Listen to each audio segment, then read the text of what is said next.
Vamos sentar e abrir em Hebreus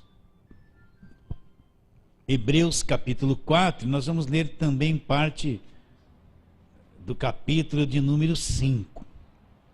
Nós estamos recapitulando esse começo de Hebreus até chegarmos novamente no capítulo 11, para falarmos a respeito da fé. Então todos acharam Hebreus capítulo 4, versículo 14. Tendo, pois, a Jesus, o Filho de Deus, como grande sumo sacerdote que penetrou os céus, conservemos firmes a nossa confissão, porque não temos sumo sacerdote que não possa compadecer-se das nossas fraquezas. Antes foi ele tentado em todas as coisas à nossa semelhança, mas sem pecado. Acheguemo-nos, portanto, confiadamente junto ao trono da graça, a fim de recebermos misericórdia e acharmos graça para socorro em ocasião oportuna. Capítulo 5. Porque todo sumo sacerdote, sendo tomado dentre os homens, é constituído nas coisas concernentes a Deus, a favor dos homens, para oferecer tanto dons como sacrifícios pelos pecados, e é capaz de condoer-se dos ignorantes e dos que erram, pois também ele mesmo, preste atenção, está rodeado de fraquezas, e por essa razão deve oferecer sacrifícios pelos pecados, tanto do povo como de si mesmo. Ninguém, pois, toma esta honra para si mesmo, senão quando chamado por Deus, como aconteceu com Araão. Assim também Cristo a si mesmo não se glorificou para se tornar sumo sacerdote, mas o glorificou aquele que lhe disse: Tu és meu filho, hoje te gerei. E como em outro lugar também diz: Tu és sacerdote para sempre, segundo a ordem de Melquisedeque. Ele, Jesus, nos dias da sua carne, tendo oferecido forte clamor e lágrimas, orações e súplicas, a quem o podia livrar da morte, tendo ouvido por causa da sua piedade, embora sendo filho, aprendeu a obediência pelas coisas que sofreu. E tendo sido aperfeiçoado, tornou-se autor da salvação eterna. Essa salvação não tem fim, ela é eterna. Para todos os que lhe obedecem, tendo sido nomeado por Deus sumo sacerdote segundo a ordem de Melquisedeque. Até aí está bom. Então vamos recapitular. Para quem foi escrita essa carta? Você vai se cansar de me ouvir fazer essa pergunta. Essa carta foi escrita aos hebreus. Quem eram os hebreus? Os judeus. Os judeus que nasceram debaixo de lei, que conheciam todo o Velho Testamento.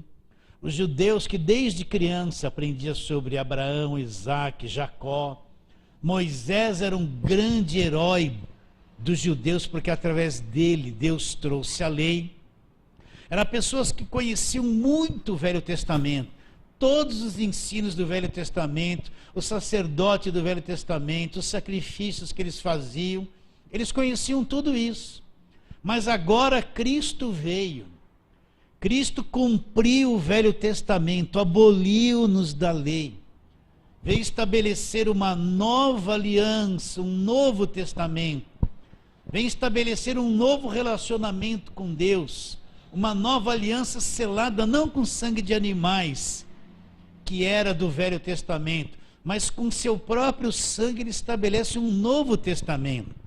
Então Cristo é o Cordeiro de Deus que vai tirar o pecado do mundo. Ele cumpre a lei, todos os quesitos da lei, vai para a cruz, é o último sacrifício da lei, encerra a velha aliança e ele começa uma nova aliança, um novo testamento através da sua ressurreição e da sua morte. Então o escritor de Hebreus é alguém que conhece muito o Velho Testamento. O que ele está fazendo? Ele está trazendo essas informações para aqueles judeus que desde criança tem a mente cheia das coisas da lei. É a religião nacional da nação judaica. o escritor de Hebreus, que conhece muito o Velho Testamento, está trabalhando na mente de todos aqueles judeus para que eles recebam a nova aliança, larguem a tradição, larguem o judaísmo, e eles venham para a nova aliança, encontrem Cristo realmente, não é verdade? E entendam quem é Jesus Cristo.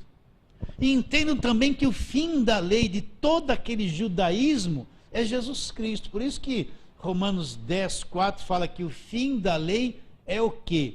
É Cristo, para a justiça de todo aquele que crê. Então o Velho Testamento ele é encerrado com a vinda de Jesus Cristo. E é estabelecido um novo relacionamento com Deus. Você pode ver que a igreja não existia no Velho Testamento. A palavra igreja, ela veio ser falada na nova aliança pela primeira vez em Mateus 16, onde Jesus Cristo disse que as portas do inferno não prevaleceriam contra a igreja. A igreja veio existir no Novo Testamento. O Velho Testamento tudo gira em torno do povo judeu, dos reis de Israel, dos profetas de Israel. Não existia igreja no Velho Testamento, mas quando Cristo morre na cruz, então surge a igreja como corpo de Cristo, como o templo. No Velho Testamento o templo foi construído primeiro um tabernáculo por Moisés. Lá eles faziam um sacrifício, depois Salomão construiu o templo. Mas no Novo Testamento o templo somos nós, as pessoas é o templo. Não é mais uma coisa construída com pedras. Então nós temos que entender que tudo mudou com a vinda de Cristo. Tudo se encerrou na velha aliança e começa um novo relacionamento com Deus na nova aliança através de Jesus Cristo. Então o escritor, o que ele faz? Ele precisa trazer esses judeus para compreender essa linguagem nova. Esses hebreus vão ter dificuldades, por quê? Porque a religião deles é o judaísmo. Então imagine a cabeça deles para aceitar que Cristo mudou todas as coisas, que Cristo é aquele prometido do Velho Testamento, que agora não precisa mais o sacerdote do Velho Testamento, não precisa mais o templo do Velho Testamento, não precisa mais os sacrifícios, não precisa mais os votos do Velho Testamento. Agora Cristo vem e aboliu tudo aquilo. No Velho Testamento estava assim, olho por olho, dente por dente. Por que estava isso assim? Porque se você arrancasse o dente de alguém, essa pessoa iria vir e arrancar o seu dente também.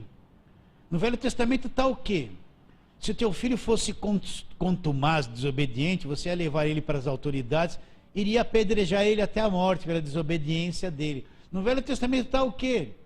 Se a pessoa cometesse adultério, ela seria apedrejada até a morte. Sim ou não? Não é? Você pode ver que o perdão da nova aliança era difícil se encontrar no Velho Testamento. No Velho Testamento, o próprio Deus mandava matar os inimigos. A gente vê um Deus violento, vingativo, que entrava numa cidade e mandava matar o rei, as pessoas, até as crianças. Lembra que eles entraram lá em Jericó? O que Deus falou para mata todo mundo, até as crianças, porque era a lei. Agora na nova aliança Deus muda. Quando Cristo vem, estabelece a nova aliança, cumpre a velha aliança, você vê que na nova aliança Deus não manda mais matar ninguém, mudou tudo. Está bem claro isso na sua mente? Então imagine esses hebreus recebendo essa nova mensagem, a dificuldade que eles teriam para largar a velharia deles e realmente viver na nova aliança. É a mesma coisa a igreja hoje. A maior parte dos pregadores só prega o Velho Testamento, e você tem que fazer tudo do Velho Testamento. Mas o Velho Testamento é dos judeus, foi abolido.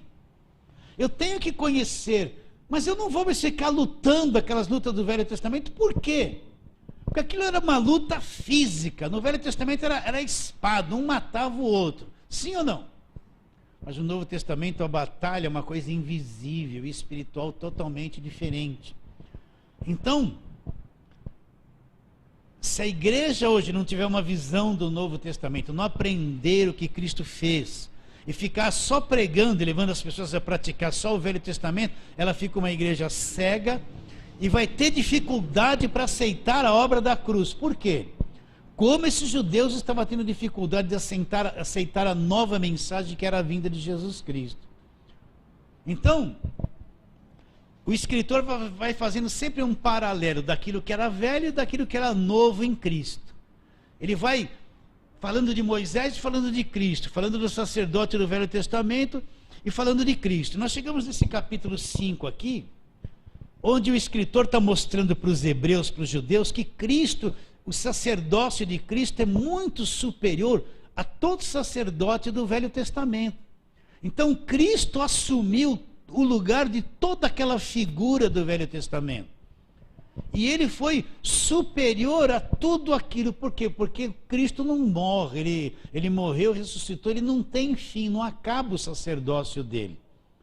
Então, olha o que ele vai dizendo nesse capítulo, versículo 14 do capítulo 4. Olha lá. Tendo, pois, Jesus, o Filho de Deus, como grande sumo sacerdote, que penetrou nos céus. Então Jesus, veja bem, depois que ele morre e ressuscita, ele penetra nos céus, ele volta para o céu. Ele é o nosso sumo sacerdote, o nosso intercessor. Nosso intercessor não é um homem comum falho. Nosso intercessor, o sumo sacerdote que nós temos hoje, está nos céus, é Jesus Cristo, acima de tudo. Ele vai dizendo: conservemos firme a nossa confissão, porque não temos sumo sacerdote que não possa compadecer-se das nossas fraquezas. Antes, ele foi tentado em todas as coisas a nossa semelhança, mas sem pecado. Então nós temos que entender isso. Cristo teve uma natureza humana. Então Cristo conheceu muito da fraqueza humana, das tentações que o ser humano tem, das deficiências que tem. Nós temos uma natureza carnal caída, deformada. E nós somos imperfeitos, nós não conseguimos ser perfeitos para Deus. Nós falhamos todos os dias, nós não queremos ficar irritados e nos irritamos. A gente quer ter paciência com todo mundo e acaba não tendo. A gente é tentado a ficar nervoso, a fazer coisa errada. Se Deus fosse exigir perfeição de nós, todos nós estaríamos condenados. Mas agora o que esse texto está dizendo? Que Jesus, ele teve um corpo humano. Ele foi tentado à nossa semelhança, mas ele nunca cometeu um pecado porque ele era perfeito. Mas ele conhece muito as nossas fraquezas, as nossas deficiências, as nossas falhas. E o que é o sumo sacerdote? É alguém que intercede por nós, que nos representa, né? O sumo sacerdote é aquela pessoa que representa o povo para Deus e representa Deus para o povo. É uma pessoa muito importante, não é? Então, ele conhece muito da nossa natureza. A pior coisa é o crente não saber disso. Por quê? Porque o crente falha todos os dias. Todos os dias ele tem um pensamento errado. Todos os dias ele é tentado a alguma coisa, ele tem fraquezas, não é? E se ele acha que Deus está exigindo perfeição, ele vai ter dificuldade de se relacionar com Deus. Por quê? Porque ele vai sempre se sentir condenado. A pior coisa é a pessoa não entender isso e achar que Deus exige perfeição. E ela descobre que não consegue fazer tudo como tem que ser feito. Qual a conclusão? Ela pensa que Deus está com raiva dela, vai pesar a mão sobre ela, está com a cara fechada, apontando o dedo e querendo condená-la. Então essa é uma visão falsa de Deus. Mas quando eu compreendo que Cristo conhece as minhas fraquezas, os meus defeitos, as minhas deficiências, as minhas falhas, né? E que Ele se compadece de mim. Então quando eu estou fraquinho, quando eu perdi a paciência no dia, fiz tudo errado, Cristo conhece muito em mim essas coisas. Ele não está com raiva de mim, com bronca. Pelo contrário, Ele passou por essas coisas quando esteve aqui na terra. Então ele se compadece de nós. Se tem uma pessoa que te entende, meu irmão, não esqueça isso. Olha, o marido pode não entender a esposa pode não entender o marido. Pode haver briga. E há briga. Os filhos podem não entender os pais não entenderem os filhos. E há conflito. O irmão pode não entender o irmão e há conflito. Nem você às vezes se entende. Mas se tem alguém que te compreende de ponta a ponta, 100%, é Jesus Cristo. Ele te entende. Você está entendendo? Agora, qual a reação do ser humano? Se a esposa não entende o marido fica irado com a esposa. Se o marido não entende a esposa fica irada com ele, né? Vira a cara, fica bravo, fala, é grosso. Se o filho desobedece, existe um conflito grande na família. Né? Agora, Jesus não tem esse comportamento. Se eu faço uma coisa errada, me desentendo com ele porque eu vou fazer isso, ele não é alguém que tem uma reação humana, que fica brabo comigo, que vira a cara, que me responde, que vira as costas para mim, demora 3 dias para voltar a conversar comigo. Não, ele me entende. Então ele está sempre pronto a que eu compreenda isso. Então quando eu compreendo que Deus me entende, que quando eu falho, ele não vira a cara para mim, não fica nervoso, não fica nervosa, não quer me castigar, porque ele sabe o que eu passo. Então eu vou viver em muita paz com ele, porque Deus me entende. Ele entende as minhas emoções, minha tristeza, minha alegria. Agora, quando eu descubro que esse é o nível de relacionamento que eu tenho com ele, então eu vivo em paz com Deus. Você está entendendo? Ele se compadece, ele conhece as nossas fraquezas, conhece como defeituosos nós somos, e não está lançando nada em rosto, não está me acusando de nada, ele não é o acusador. Então olha lá o que ele diz, versículo 15. Porque não temos sumo sacerdote que não possa compadecer-se das nossas fraquezas.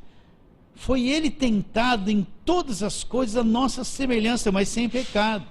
Aí ele fala, cheguemos-nos, portanto, confiadamente junto ao trono do quê? Não da lei. Olha como o trono de Deus é chamado trono da graça, a fim de recebermos misericórdia e acharmos graça para socorro em ocasião oportuna. Agora ele vai começar a falar que Cristo é muito superior a todo sacerdote do Velho Testamento. Olha o que ele fala. Porque todo sumo sacerdote, sendo tomado dentre os homens, é constituído nas coisas concernentes a Deus, a favor dos homens, para oferecer tanto dons como sacrifícios pelos pecados. O que o sumo sacerdote fazia no Velho Testamento? A pessoa pecava, então o que ela tinha que fazer? Uma oferta. O que ela pegava? Um pombinho, um cabrito, um cordeiro. Levava aquele animal lá no templo. O sumo sacerdote pegava aquele animal, cortava a cabeça dele, olha que coisa horrível, pegava aquele sangue, jogava naquela pessoa, né, para purificar o pecado dela. Então o animal inocente morria por causa do pecado do homem.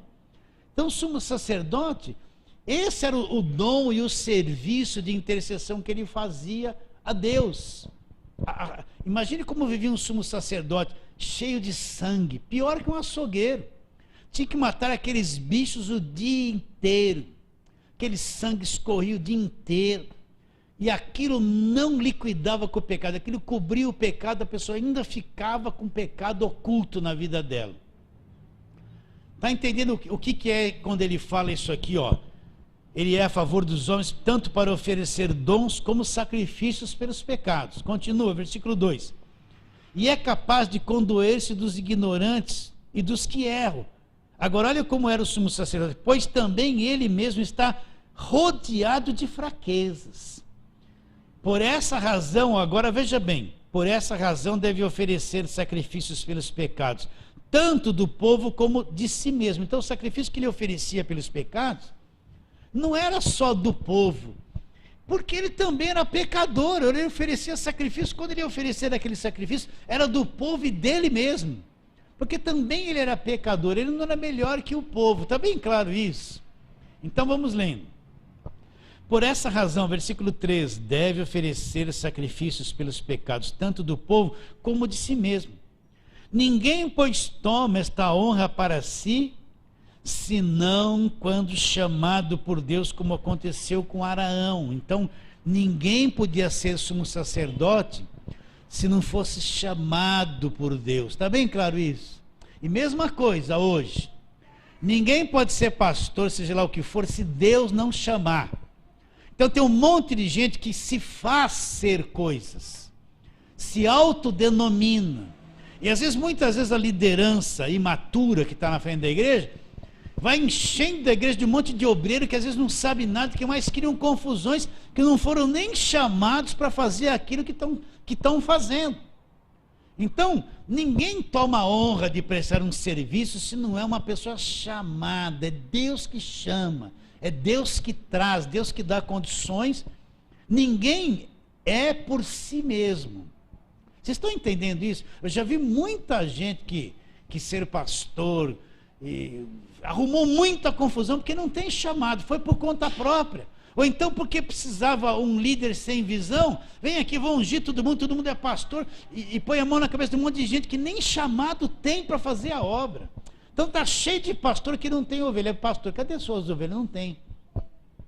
Às vezes foi ungido precipitadamente, porque foi no lugar que põe a mão na cabeça de todo mundo e virar pastor da noite para o dia. E o chamado como vem? Primeiro, antes de ser pastor, existe um aprendizado. Uma lição de vida, de anos, conhecer a palavra de Deus, conhecer a verdade.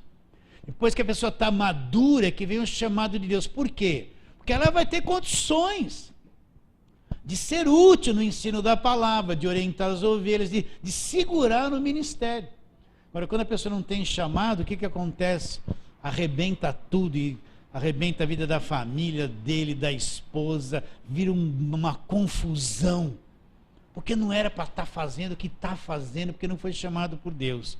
Então o sumo sacerdote do Velho Testamento, ninguém se fazia, Deus que chamou. Deus chegou para Moisés e falou: olha, o teu irmão Araão, chama ele, que eu estou chamando, ele vai ser o sumo sacerdote.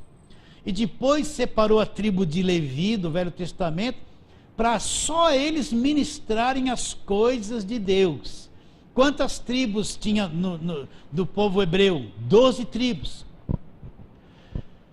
Para 11 tribos, quando eles entraram na terra, Deus separou a herança. Mas uma tribo, que era a tribo de Levi, ficou sem terra. Por quê? Porque essa tribo era uma tribo chamada por Deus para prestar culto a Deus.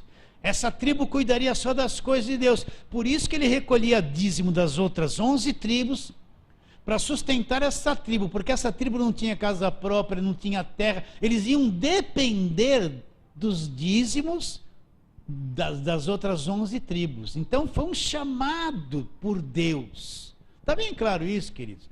Então, ninguém pode ficar fazendo coisas na casa de Deus se não é um chamado. Entenda isso. Então, deixa eu mudar um pouquinho. O que é ser um chamado? A pessoa encontra Jesus, ela não sabe nada ainda. Então ela vai passar anos para aprender a palavra de Deus. Pior coisa, a pessoa aceitou Jesus hoje, daqui a um mês ela já está falando línguas e revelando tudo, e dizendo que está vendo um montão de coisas, ela não sabe nada. Não sabe nada. Como é que você vai ser um professor se você não aprendeu nada? Não aprendeu nada da Bíblia. Não é? A pessoa está 3 meses na igreja, já põe na frente para pregar. Espera um pouquinho, em 3 meses de vida de fé, ela sabe o quê? Não leu nem metade do Novo Testamento. Então é um grande engano. Não basta ter o Espírito Santo, precisa ter conhecimento. Então, para ter um chamado, Deus, a pessoa vai passar por um processo de aprender a Bíblia, aprender a obedecer, aprender a se sujeitar. Deus vai pôr um conteúdo dentro dela, vai treinar o caráter, treinar a vida dela. Quando a pessoa está madura, então, uma hora acontece aqui dentro um chamado de Deus. Então, primeiro, Deus não é ingênuo, e Deus não é criança. Deus sabe que a obra dele é coisa de muita responsabilidade. Então Deus não vai chamar, você vai chamar uma criança de 3 anos para carregar um botijão de gás, ela não tem força. Deus não é assim, gente, o homem é assim. Deus, ele primeiro chama, ele vai dar um processo, um aprendizado, depois que a pessoa tem condições interior, firme de suportar, então Deus vai dar um chamado, e vai usar tudo aquilo que nos anos ele pôs dentro do coração dela. Aí é que a coisa vai. Por isso um chamado de Deus, às vezes demora anos. Demora anos. Um pastor não é feito da noite para o dia. Você vai em lugares que é. O pessoal vem aqui, rodou, já é pastor. Não, tem lugares que faz assim. Mas demora anos para amadurecer, para você poder ter uma mensagem, ser um chamado de Deus. Vocês entendem isso ou não? E assim você vai ser útil, vai ser chamado por Deus. Então, olha lá. Versículo 4, ninguém toma essa honra para si mesmo, senão quando chamado por Deus, como aconteceu com Araão. Agora ele vai mostrar que Cristo é superior a todos aqueles sacerdotes do Velho Testamento, que todos eles acabaram, Cristo permanece, olha lá. Assim também Cristo a si mesmo não se glorificou para se tornar sumo sacerdote, mas o glorificou aquele que lhe disse. Quem foi que disse? Tu és meu filho, hoje te gerei. Como em outro lugar também diz, tu és sacerdote para sempre, segundo a ordem de Melquisedeque.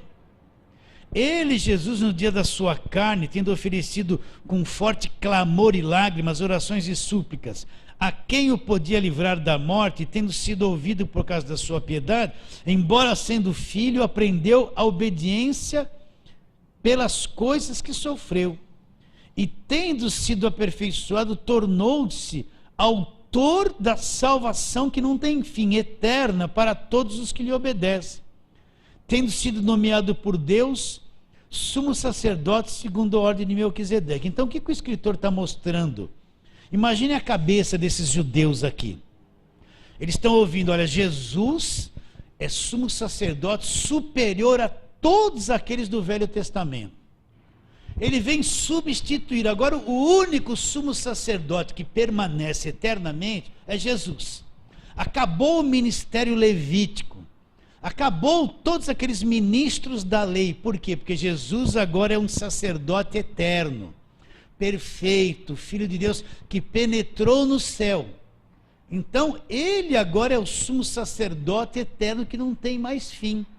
Muito superior a todos aqueles do Velho Testamento. Concluindo, Cristo veio substituir todos aqueles do Velho Testamento. Agora aquele é posto de lado. Vocês estão entendendo? Aquele sacerdócio do Velho Testamento da lei acabou, é posto de lado. Cristo agora assume o lugar de todos eles e é um sacerdote eterno que intercede por nós. Então Cristo não é alguém pequeno, fraco, que o diabo vence. Ele é o meu intercessor, o que me guarda. Então todo crente verdadeiro não tem medo do diabo, não tem medo de macumba, de olho gordo, de inveja, de feitiço, nada. Por quê? Porque Cristo, que é grande, que destruiu e anulou o diabo na cruz do Calvário, é o meu sumo sacerdote. E ele não está me representando aqui na terra, humanamente.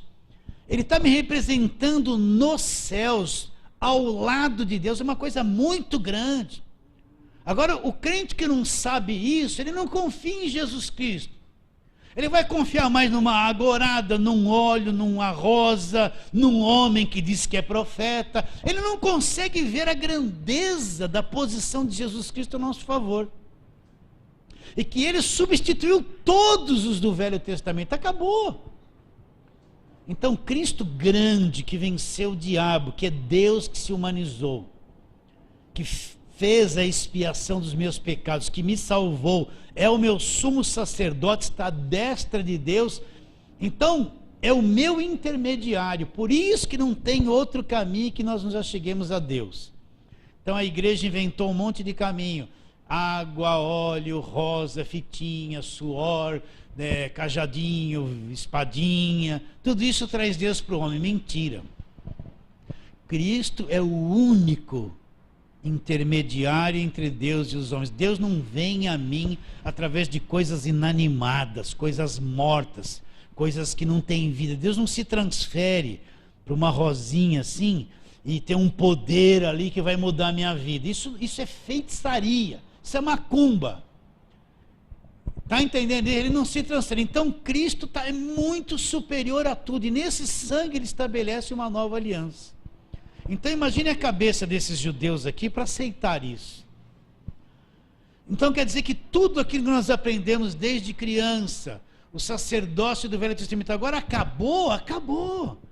Cristo é o sumo sacerdote verdadeiro e eterno que está nos céus, que intercede por mim, me segura salvo, que peleja por mim, que me guarda de todo o mal.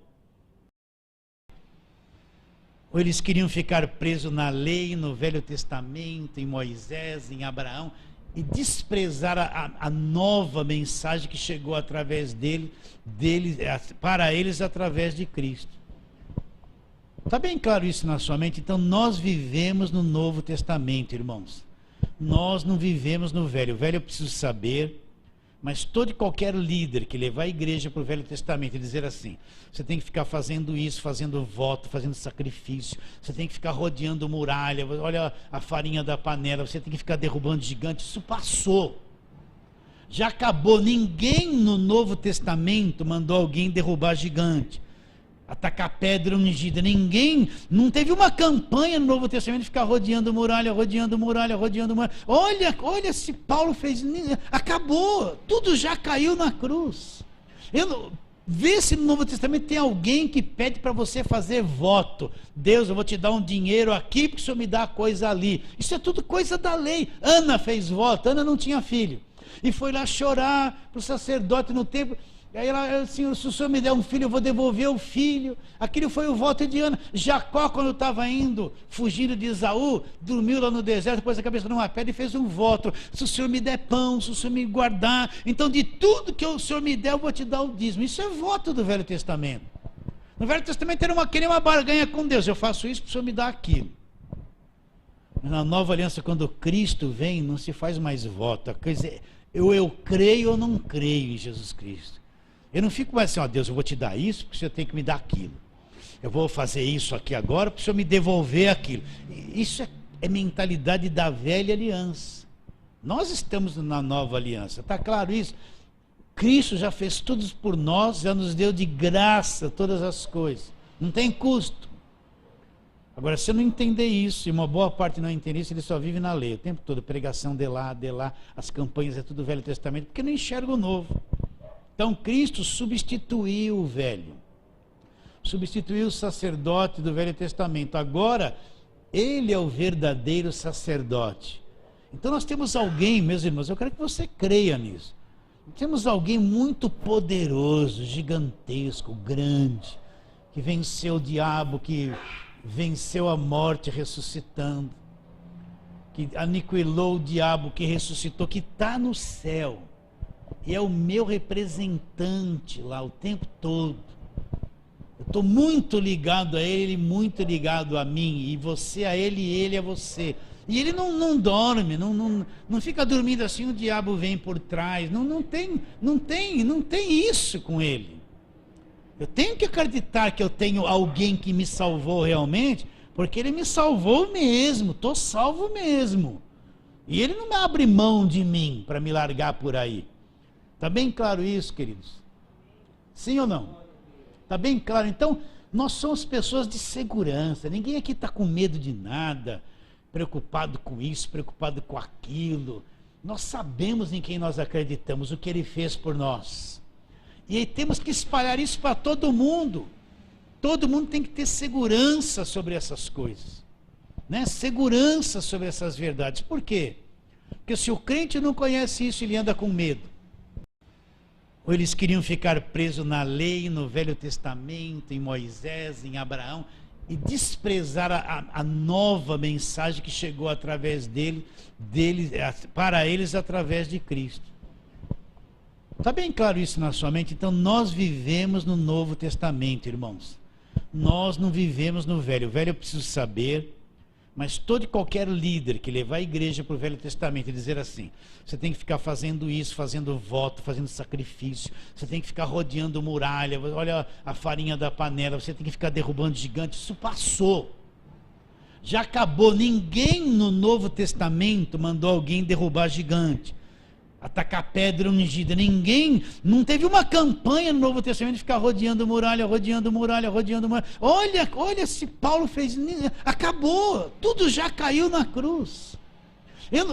Vê se no Novo Testamento tem alguém que pede para você fazer voto. Deus, eu vou te dar um dinheiro aqui porque o Senhor me dá coisa ali. Isso é tudo coisa da lei. Ana fez voto, Ana não tinha filho, e foi lá chorar para o sacerdote no templo. Aí ela assim, se o Senhor me der um filho, eu vou devolver o filho. Aquilo foi o voto de Ana. Jacó, quando estava indo, fugindo de Esaú, dormiu lá no deserto, pôs a cabeça numa pedra e fez um voto. Se o Senhor me der pão, se o Senhor me guardar, então de tudo que o Senhor me der, eu vou te dar o dízimo. Isso é voto do Velho Testamento. No Velho Testamento era querer uma barganha com Deus. Eu faço isso para o Senhor me dar aquilo. Na nova aliança, quando Cristo vem, não se faz mais voto. A coisa é, eu creio ou não creio em Jesus Cristo. Eu não fico mais assim, ó, Deus, eu vou te dar isso porque o Senhor tem que me dar aquilo. Eu vou fazer isso aqui agora para o Senhor me devolver aquilo. Isso é mentalidade da velha aliança. Nós estamos na nova aliança, está claro isso? Cristo já fez tudo por nós, já nos deu de graça todas as coisas. Não tem custo. Agora, se você não entender isso, e uma boa parte não entender isso, ele só vive na lei. O tempo todo, pregação de lá, as campanhas é tudo Velho Testamento, porque não enxerga o novo. Então, Cristo substituiu o velho. Substituiu o sacerdote do Velho Testamento. Agora, ele é o verdadeiro sacerdote. Então, nós temos alguém, meus irmãos, eu quero que você creia nisso. Temos alguém muito poderoso, gigantesco, grande, que venceu o diabo, que venceu a morte ressuscitando, que aniquilou o diabo, que ressuscitou, que está no céu.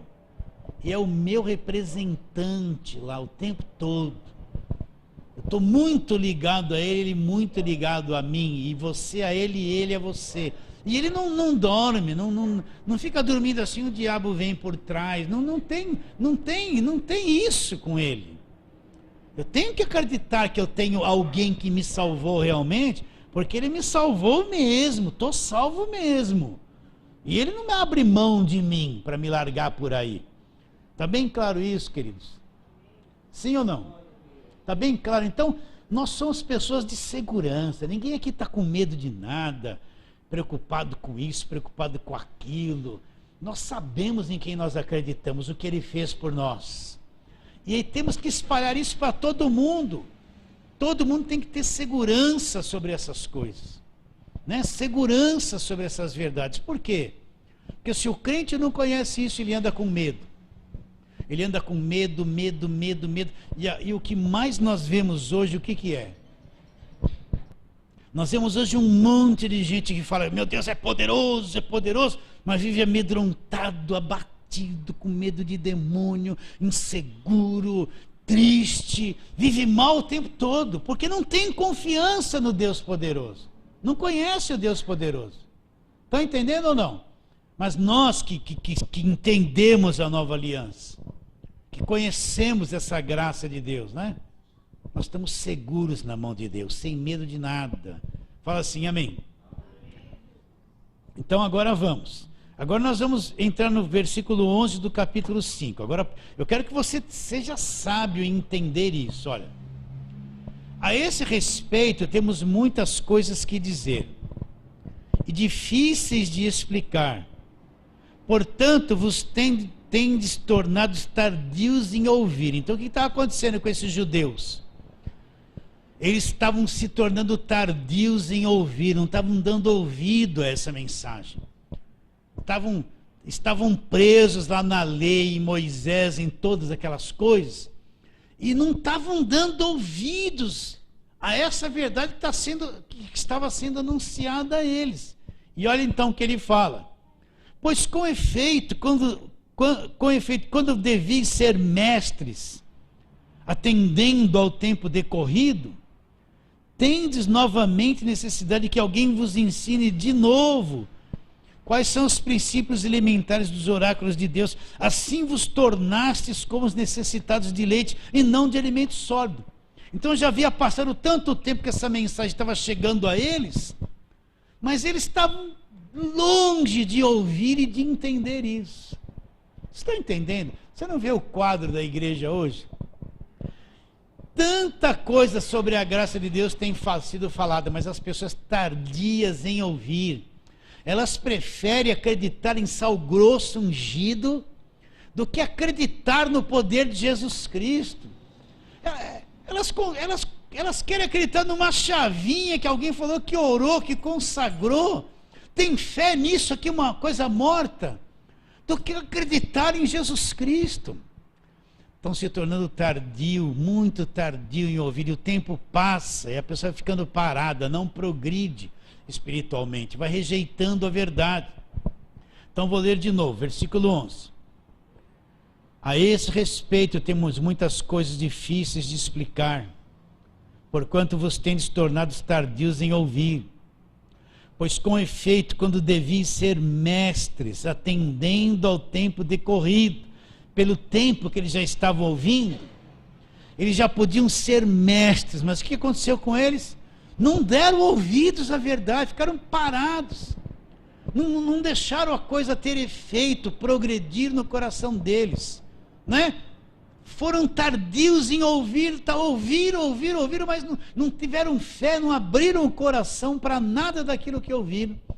Então ele fala, pois com efeito, quando deviam ser mestres, atendendo ao tempo decorrido, tendes novamente necessidade de que alguém vos ensine de novo, o quê? Quais são os princípios elementares dos oráculos de Deus?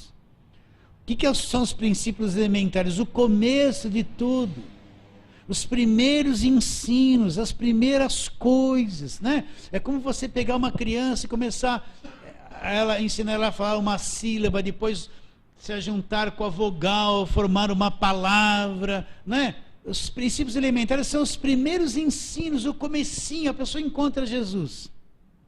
Ela não sabe nada da verdade. Então tem que pegar a pessoa e começar devagarinho, pouco a pouco, doutrinar, ensinar, formar dentro dela um conhecimento, trabalhar na mente dela com a verdade, né? Até que ela vá crescendo, aí você pode passar ela para uma segunda fase. Qual é o engano de hoje? A pessoa entra na igreja, ela não sabe nada. Aí já vão falar tanta coisa na cabeça dela, vão entuchar ela de tanta coisa, e nunca construíram nada dentro dela com a palavra de Deus. Vão tratar ela como se ela tivesse 20 anos de igreja, vão pôr ela como obreira no dia seguinte. E não alimentaram ela com as coisas primeiras, né? Entende? Então, qual o primeiro alimento de uma criança? Você não vai enfiar um churrasco na garganta dela, é leite durante quanto tempo? Muito tempo, mas se ela só ficar no leite, depois que ela for crescendo, já não serve mais leite. Ela vai comer o quê? A batatinha, uma sopinha, não vai? Até que ela vai criando estrutura óssea, estrutura física, que ela vai crescendo. Mas se esses primeiros alimentos não lhe for dado, o que vai ser? Uma criança raquítica, doente, fraca. Sabe por que tem um montão de crente fraco? Que quiseram enfiar churrasco na garganta dele no começo. Ele não tinha nem dente. Sufocaram ele com um monte de coisa. E não trabalharam a vida dele, o comecinho de tudo, para dar condições no osso, uma estrutura no seu esqueleto, na sua carne, para ele poder ter uma direção certa, para ter uma saúde certa. Por isso que tem tanta gente confusa, atrapalhada, nunca aprendeu a palavra de Deus. Caiu em lugar que só revelava. Deus para ele é isso, estou vendo isso, estou vendo aquilo, estou vendo isso. Ele mesmo não conhece a Bíblia. Então ele fica tão preso em revelação que Deus para ele revelar se vai fazer ou se não vai. Mas o alimento que dá uma estrutura interior forte não aprendeu a palavra de Deus, está vazio. Quando essa pessoa cai, ela se afunda num buraco e nem mais para a igreja quer voltar. Vocês entenderam isso? Então, vou ler o versículo 12 de novo. Pois com efeito, quando deviam ser mestres, atendendo ao tempo decorrido, tendes necessidade de que alguém vos ensine de novo quais são os princípios elementares dos oráculos de Deus. E assim vos tornastes como os necessitados de leite. Por que leite? O escritor fala, porque eles não podiam suportar outra coisa, tinham que voltar para trás. Começar com as mamadeiras, porque passou tanto tempo. Eles não deram ouvidos àquilo que ouviram, não cresceram por dentro. E o tempo passou, eles estavam na mesma situação, como se não tivesse ouvido nada da verdade. Olha o que ele fala. E assim, no finalzinho do versículo 12, vos tornastes como necessitado de leite, não de alimento sólido. Ora, todo aquele que se alimenta de leite, olha lá, é inexperiente na palavra da justiça, porque é o quê? Criança. Então, aquele que se alimenta das primeiras coisinhas, ele é inexperiente da palavra. Ele não tem conhecimento da palavra, ele é inexperiente num monte de coisas. Por isso que eu fico preocupado quando a pessoa começa a vida espiritual. O que ela precisa? Ela precisa de alguém, de uma liderança que vai sentar e falar, vem aqui que eu vou te ensinar. E trabalhar nela, ensinar até ela crescer, demora alguns anos isso. Porque é inexperiente na palavra. Lembra quando você aceitou Jesus? Qualquer coisa que te falava, você achava que era verdade. Se viesse alguém e falasse uma língua estranha, dizendo, olha, eu vi um anjo com uma bandeja de prata, você ia falar, amém, eu acredito. O pastor era Deus para você, não era? Então ela cresce com isso. Agora, se começar a se pegar, ela senta aqui, e ensinar 1 ano, 2, 3, 4, ela iria crescer com saúde, com uma cabeça boa, conhecendo a verdade, e a ter experiência com a palavra, não é experiência com coisas místicas, não é experiência com coisas visionárias, experiência com a palavra, provar que a palavra é a verdade aqui dentro. Isso é ter uma experiência com a palavra. Não é uma questão de sentir um calor, um arrepio, ou virar uma cambalhota. Isso não é palavra. É ter experiência com a palavra. Então aquele que se alimenta de leite, ele é o quê? Inexperiente na palavra, porque ele é criança, é um bebezinho espiritual. Mas olha lá o versículo 14, mas o alimento sólido é para os adultos. Por isso, queridos, presta atenção nisso que eu vou te dizer. Se a pessoa encontrou Jesus há 1 ano, então para você conversar com ela sobre as coisas de Deus, você tem que descer no nível dela. Tentar entender a cabecinha dela, porque ela é inexperiente, é só 1 aninho. O que ela sabe? Não sabe nada. Você tem que tentar entender. Aí vem aquela pessoa de 1 ano de fé, com medo de um monte de coisa, insegura. Aí você fala assim para ela, creia, mas ela não tem nem condições de crer, é um bebezinho. Então os adultos têm que saber lidar com os mais novinhos, como ajudá-los, do que enfiar eles, tratar eles como se já tivesse 20 anos e impor um monte de fardos sobre a cabeça deles. Não pode. Então, porque é criança, mas o alimento sólido é para os adultos, para aqueles que pela prática, aqueles que amadureceram, têm as suas faculdades exercitadas, né? Faculdades espirituais exercitadas, para discernir o que? Não somente o bem, mas também o mal. Então quem são? O que é o alimento sólido, né? É a palavra pura, é um assunto mais profundo do Evangelho. Esse é para aqueles, o alimento sólido é para os adultos. O que é um adulto? É aquele que comeu, que aprendeu, que amadureceu. O que esse adulto tem?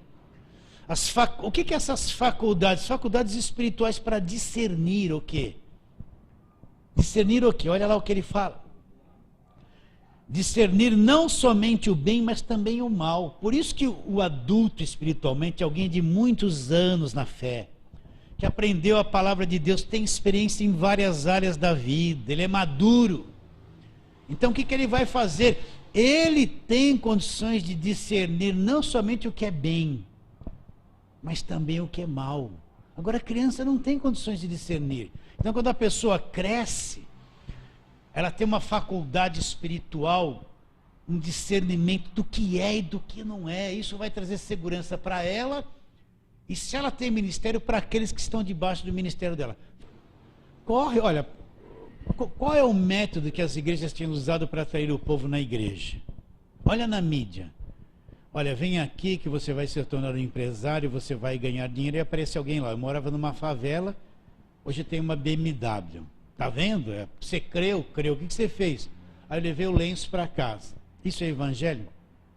Vai atrair uma multidão para a igreja atrás dessas coisas. Vão fazer um culto para isso. Aí essa pessoa vai para a igreja, ela vai chegar lá, vai ver aquele templo enorme, tudo muito bonito. Não vão falar nada da cruz, do arrependimento, do pecado, da morte. Não, vão falar como ser próspera. É capaz que ela fique nessa igreja 5 anos e não nasça de novo e não conheça nada do evangelho. Ela vai fazer todas as campanhas para alcançar a prosperidade. mas não tem nenhum conhecimento da obra da cruz, do novo nascimento, não conhece. Se torna um religioso. Está cheio no meio evangélico hoje de gente que é religiosa, não crente. Ela é religiosa. Porque ela não aprendeu o evangelho. Ela não aprendeu o evangelho. Ela está lá atrás de dinheiro dentro da igreja, atrás de carro, de casa, não é? O empresário nunca pagou direito aos funcionários, sonegou um montão de coisa, não é? Não pagou imposto, burlou um montão de coisa, a empresa dele não deu certo. Agora ele está no vermelho, ele vai lá, ele pensa que um óleo vai resolver o problema dele. Não, vai pagar os funcionários que você roubou, vai pagar os impostos que você fraudou. Faz o que é certo para ver se Deus não te levanta. Agora ele não quer fazer isso, ele vai lá porque vai ter uma unção que vai tirar ele do vermelho. Mas um monte de gente que era funcionário dele, a gente até passou fome porque ele foi mesquinho e avarento. Ele vai consertar isso? Não vai consertar isso. Então ele vem para a igreja para sair do vermelho. Ele quer voltar a ter o dinheiro que ele tinha quando a empresa estava boa. Ele não está interessado em se arrepender dos pecados, não é? Não, ele quer lá para voltar a ter. Aí tem um testemunho, eu estava assim, Deus levantou a minha vida. Agora está o seu carro, que Deus vai te levantar. É assim que eles falam. É capaz da pessoa dar o que tem.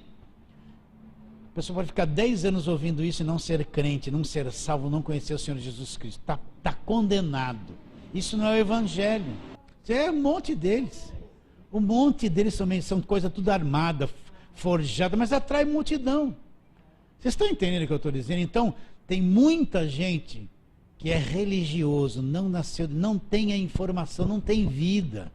Ele está dentro de uma igreja, ele é dizimista, ele faz um montão de coisa, tem até cargo. Agora eu vou apelar, pode ser até pastor e apóstolo. Pode ser tudo isso, mas não nasceu de novo, porque eu conheço um monte de artista dentro da igreja que está interessado no dinheiro das pessoas. A fé vem pelo... Como é que eu posso ter uma fé sem conhecimento? O que a Bíblia diz? Assim a fé vem pelo ouvir e ouvir a pregação. Então como é que a fé vem? Quando a informação vem junta. Se eu não tenho a informação do evangelho, como é que eu vou crer? Vocês estão entendendo? Como é que eu vou crer sem informação? Então, fé e conhecimento andam junto. Então não vem dizer que o indivíduo que não conhece a Bíblia tem uma fé poderosa. Não tem, porque a fé vem pelo conhecimento. Então eu acredito que fé poderosa é quem tem um conhecimento poderoso da verdade. Agora não vem dizer que a pessoa não conhece nada da Bíblia e tem uma fé que vai transportar monte. Não vai, porque a fé vem junto com a palavra. E pode vir um montão de palavra atrapalhada e gerar um montão de fé confusa na cabeça da pessoa do que é verdade. Está claro isso, queridos? Estamos indo? Estamos indo? Saber. Por isso, meu irmão, olha, presta atenção. Compete a todo pastor, seja lá o que for, falar a verdade com as pessoas. Ensinar a verdade, abrir a Bíblia, ensinar, ler, levar todo mundo a ter conhecimento, principalmente do Novo Testamento. A igreja não vive só, receba, receba, você vai ter vitória, isso que te digo. Não, isso é ilusão, não vive disso. A igreja, o que Jesus Cristo disse? E conhecereis a verdade conhecida vos libertará. Quer libertação? Conhece a verdade. O que Jesus falou? Vocês estão errando porque vocês não conhecem as Escrituras. Porque elas que testificam de mim, e vocês vão encontrar nas Escrituras o que? A vida eterna. Então o que Jesus falou? Vai para todo mundo, forma discípulos de todas as nações, fazendo o quê? Ensinando-os a fazer o quê? A guardar todas as coisas que vos tenho dito. Então, um discípulo é formado pelo ensino. Todo líder tem que abrir o Novo Testamento e ler todas as cartas com as pessoas, ensinar todas. Porque as cartas são endereçadas a quem? Para nós que somos igreja. Agora, ficar só de uma pregação aqui, outra pregação ali, uma revelação aqui, o povo não conhece a verdade, fica tudo iludido. Fica tudo iludido com um monte de coisa que nem verdade é. Aí é um povo fácil de ser manipulado, de ser enganado, de ser explorado, de ser controlado. Entende? Ninguém na igreja pode ser controlado por um líder. A pessoa tem que ser livre. Se o líder te controla, você já está correndo risco. Já está virando religioso em vez de ser um cristão livre. Vai sair isso lá na internet, a turma vai ficar brava, mas vai sair, todo mundo tem que ouvir. Está bem claro isso, o alimento sólido, versículo 14. Para quem é o alimento sólido? É para os adultos, para aqueles que pela prática têm suas faculdades exercitadas, para discernir não somente o bem, mas também o mal. Então, como eu gosto de ver um crente maduro. O crente maduro é aquele que pensa, não acredita em qualquer coisa.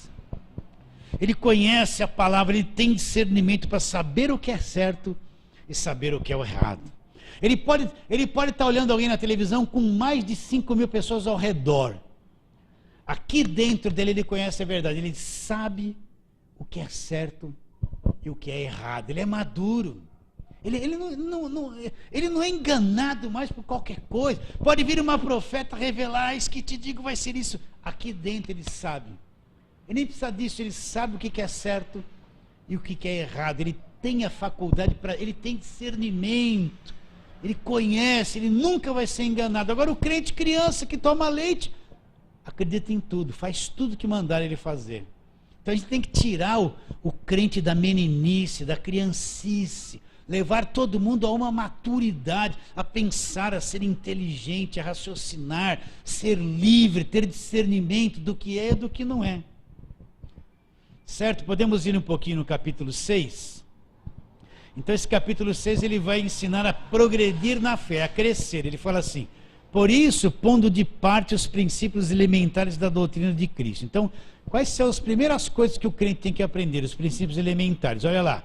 Ele fala assim: deixemos-nos levar para o que é perfeito, não lançando de novo a base lá, arrependimento, o que é obra morta, o que é fé em Deus, o que é ensinar sobre o batismo, o que é ensinar sobre a imposição de mãos, a ressurreição dos mortos, o juízo eterno. Tudo isso aqui são as primeiras coisas que o crente tem que aprender quando entra na igreja. O que é imposição de mãos? Você tem que ficar pôr a tua cabeça na mão de qualquer um? Não. O que é a doutrina de batismo? Quantos batismos tem na Bíblia? Não é? O que é a ressurreição de mortos? O que se ressuscitou? O que é o juízo eterno? É que quem não crê já está condenado eternamente. Né? O que é o arrependimento? Tudo começa com arrependimento. O que é o arrependimento? É a pessoa encontrar Jesus, ela olha para ela e fala assim: eu não quero mais ser a mesma pessoa. Eu quero largar todos os meus pecados, tudo que é errado, eu quero ter uma vida limpa, eu te aceito, Jesus, me arrependi de tudo. E ela larga tudo que é errado. E vem com a fé em Jesus Cristo, mudou de vida. Isso é o arrependimento. Eu não quero mais fazer nada errado na minha vida, ainda que eu não tenha força, mas eu não quero mais. Então, uma das primeiras coisas, não é ter casa, carro e vem aqui que Deus vai resolver o seu problema. Quando Jesus começou a pregar, ele pregou a mensagem de João Batista. O que João Batista dizia? Arrependei-vos. O que é arrependimento? Mudança de cabeça, de religião, de mentalidade. Porque chegou o reino de Deus a vocês. A primeira mensagem de Jesus foi essa: arrependimento. Levar a pessoa a uma nova mentalidade, uma nova vida, largar o passado, largar tudo. Isso são as primeiras coisas que o indivíduo tem que aprender. E aí continua. O ensino de batismo, de imposição de mãos, versículo 2, da ressurreição dos mortos e do juízo eterno. Isso faremos se Deus permitir. Agora isso aqui eu vou deixar para a semana que vem. Olha o que ele fala. Agora, para quem foi escrita essa carta? Para judeus. Não é para crente que está na graça de Deus. Para gente que ainda está pendendo para a lei. Para gente que está tardia em ouvir, que não recebe, não abre o coração. Está mais voltada para Moisés e para a lei do que para a graça e para o Novo Testamento. Então, isso é para essas pessoas. Olha lá. É impossível, pois, que aqueles que uma vez forem iluminados. Como assim? O que é ser iluminado? O evangelho é pregado, a luz vem, a verdade vem, ela bate nos seus ouvidos, trabalha na sua cabeça. Isso é ser iluminado, quando a verdade vem. Olha lá. É impossível, pois, que aqueles que uma vez foram iluminados. Olha, repare bem, ele está falando isso para os judeus. Provaram o dom celestial, se tornaram participantes do Espírito Santo, provaram a boa palavra de Deus, os poderes do mundo vindouro, e caíram. Quem caíram? Porque eles voltaram para trás, voltaram para o judaísmo, voltaram para Moisés, voltaram para o Monte Sinai, voltaram para o sacrifício, foram iluminados com o Evangelho e voltaram para trás. Quem? Para quem está sendo escrita essa carta? Para os hebreus.